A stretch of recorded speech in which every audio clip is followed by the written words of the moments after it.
Marami po nagsasabi na stress daw ang pangunahing dahilan kaya namamatay ang tao ngayon. Stress daw number one killer. Nung una narinig ko, sabi ko, tama ba to o hindi? Pero nung ine-examine ko, yung sobrang stress, pwede siya mag-contribute sa 8 mga sakit. Okay, may connection. Either pag nawala yung stress, biglang gagaling itong mga sakit or mababawasan ito. Tingnan natin kung tama o mali. Number 1 out of 8. Number 1, pag sobra kang stress, hihina ang immune system mo. Tunay po yan. Diba? Kung kailan kayo pagod na pagod, dami iniisip, kulang sa tulog, diyan kayo magkakatrangkaso. Diyan kayo biglang sisipunin. At pag humina immune system, hindi lang trangkaso, sipon, pwede ring mga pulmonya, pwede ring mga lupus, okay? Pwede ring mga psoriasis, pwede rin mga eczema. Lahat yan, yung mga lumalabas sa mukha-mukha natin, di ba? Pwede rin yan, yung mga pimples. Number 2, pwede ring mga inflammation. Mas namamaga yung katawan natin, di ba? Ano mga pamamaga? Pwede pamamaga sa puso, okay? Meron din yan, mga heart disease, may mga hika, may mga arthritis na mas lumalala kung angry, anxiety, may depression, nakaka-trigger ng inflammatory response sa katawan natin. Number 3, ito tunay po to, pain perception. Alam niyo ba ano ang pain perception? Yung pakiramdam mo sa kirot mo, let's say masakit ang likod mo, masakit ang katawan mo. Pag stress ka, mainit ulo mo, yung nararamdaman mong sakit, biglang dodoble ang sakit. Diba? Biglang dodoble yung sakit sa tuhod, parang mas feel mo, parang sabi mo, malas ako ngayon, o laging lugi ngayon, walang pera ngayon, walang kita ngayon, tapos masakit pa yung tuhod ko, lalong sumasakit. Pero, kung masaya ka, okay, may kausap ka, nalilibang ka, tumatawa ka, lahat ng sakit sa katawan mo mawawala. Biglang makakalakad ka ng malayo. Paano happy ka eh? Kahit hingal mo, hindi mo mararamdaman. Yung hirap ka huminga, makakahinga ka. Yung palpitasyon mo, kabog ng dibdib, hindi mo rin mararamdaman. Bakit? Kasi pag stress tayo, hindi natin alam po, nakatigas yung katawan natin automatically. Tingnan mo ang taong stress. Nakaganon, nakakunot, nakakontract lahat yan eh. Kaya nga tension headache, sumasakit to, tumitigas to sa stress. Yung kamay nakaganyan, di natin alam. Pati yung likod nakatigas, 'di ba? Pati yung tayo, pag stress ka, 'di ba? Parang hindi nga maganda yung balance mo, mabilis sumakit ang mabilis kang mag-cramps kasi nga stress eh. Okay? So pag nabawasan ng stress, bawas din mga pain at arthritis sa katawan. Hindi ko sinabi totally gagaling. Pero kasi pag happy ka, naglalabas ng good hormones, mga endorphins, mga automatic at natural stress reliever natin yan. Hindi na kayo kailangan uminom ng gamot ng mga mefenamic acid, ibuprofen, di ba? Baka mamaya masugat lang tiyan nyo, dumugo pa tiyan, kidney failure pa.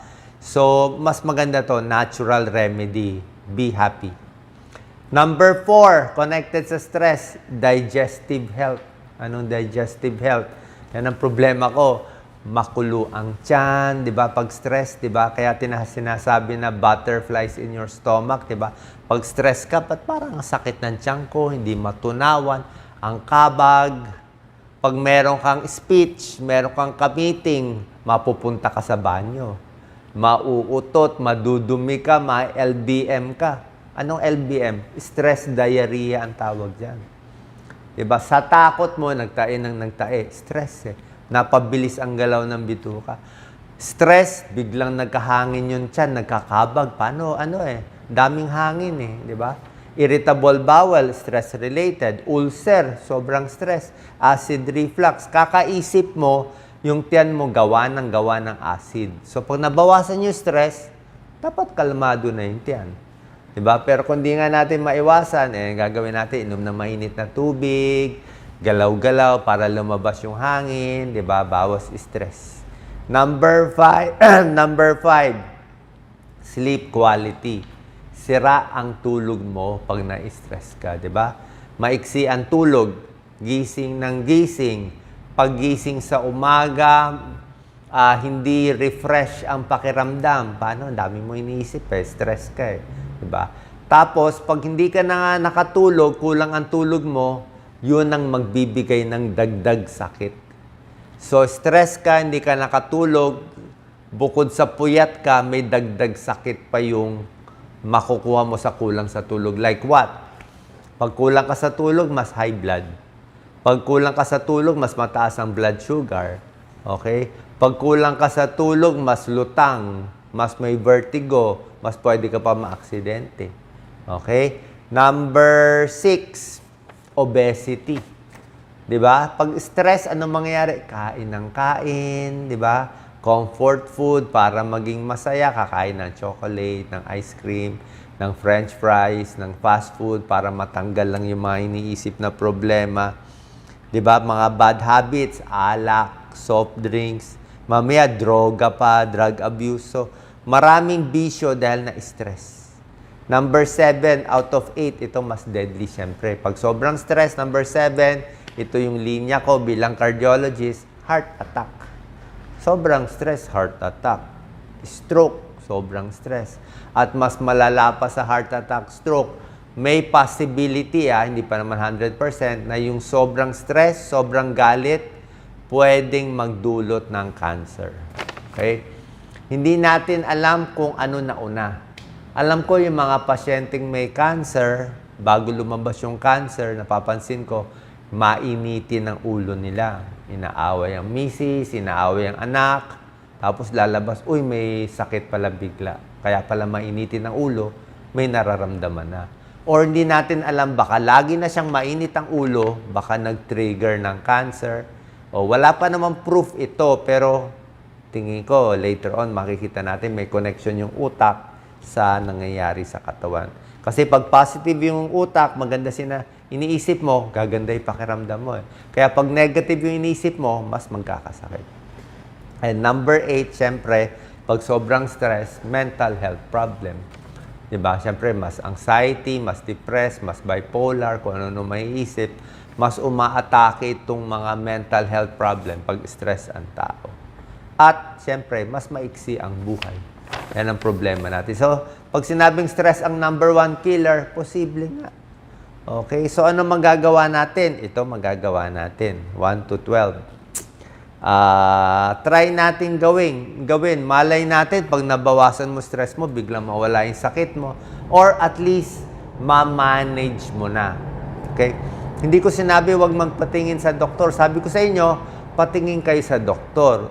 Inumin nyo yung reseta, itry nyo lahat. Pero I'm sure, marami sa inyo, ininom na lahat ng gamot, para dito sa mga sakit nila, pero hindi pa rin gumagaling Diba? Baka yung arthritis, masakit pa rin yung tiyan, irritable bowel, yung mga eczema, mga psoriasis, lahat to, ginawa na lahat. Diba? Yung mga high blood, sakit sa puso, inayos na lahat. Diba? Ininom na yung gamot, pero masama pa rin pakiramdam. Baka nga connected na sa stress. So, number 1, practice gratitude.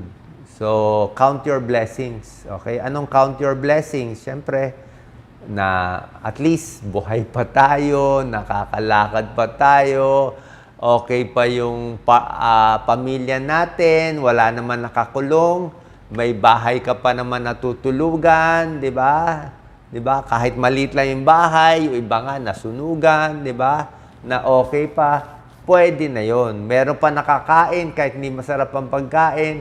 Huwag mo na habulin yung may bagong kotse, bagong relos, bagong gamit. Iba na yon. Yung basic lang, blessing na yon. Diba? Pag binilang mo yung positive mo, matutuwa ka na.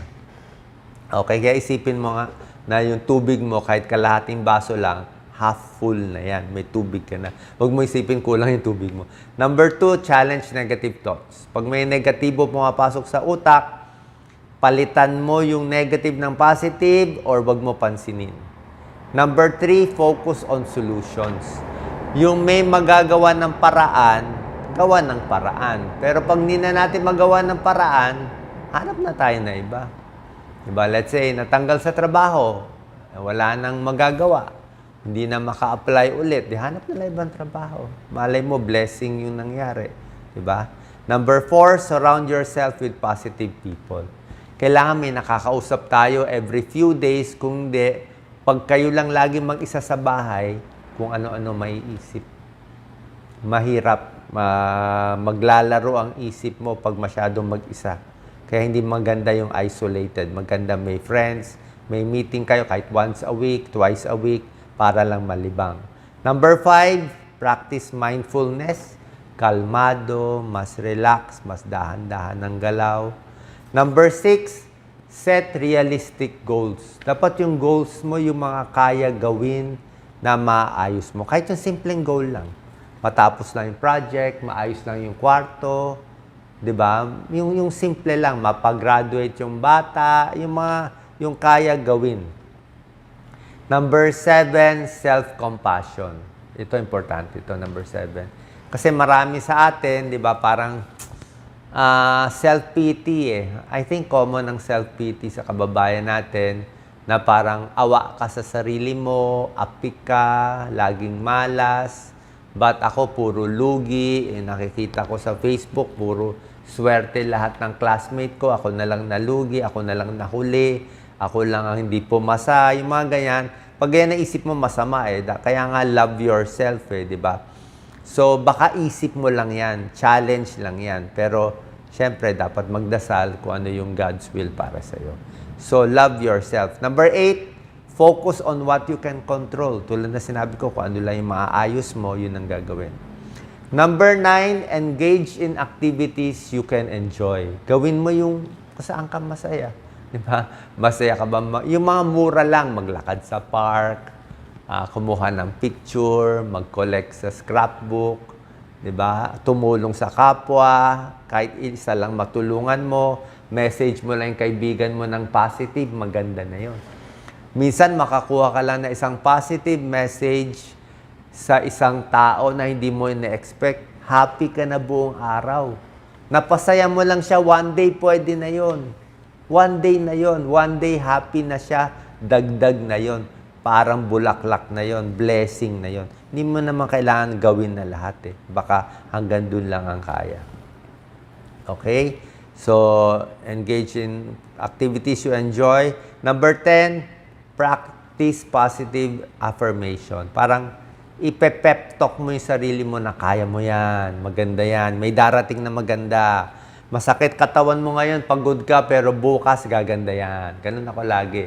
Bukas okay yan. Bad mood ka ngayon, may lagnat ka ngayon, feeling mo parang bibigay na katawan mo ngayon, hayaan mo lang yan. Tomorrow, gaganda ulit yan. Gaganda. Babawi yung katawan mo, may darating na maganda. Hindi naman, kumbaga sa game, sa pustahan, di ba? Kahit Kara-Cruz eh, wala naman talo lagi eh. May ikot yan na magiging panalo ka rin. Number 11, learn from your failures. Di ba? Pag natalo, naapi, nalugi, baka God's will naman yun eh. Merong mas maganda pang darating o may lesson na matututunan. And number 12, yan, accept life. Tanggapin na natin. Buhay naman, hindi lahat positive. Tingnan mo yung mga buhay ng ibang tao. Maraming negative, maraming malungkot. O, pasalamat na tayo kung umabot tayo sa magandang edad, nakatulong tayo, lagi magdarasal. At syempre, lagi ko sinasabi, itong mga health tips natin, syempre may tulong to sa inyo. Yung pag-inom ng tubig, mga stretching, tamang pagkain, lahat naman to may tulong. Para at least, kahit very stress kayo, yung katawan mo naman dapat healthy. Kaya ang ginagawa ko nga ngayon mas konti talaga kinakain ko. Kasi mahirap maging overweight. Kasi pag overweight tayo, mahirap. Pag talaga mabigat ka, lahat ng sakit.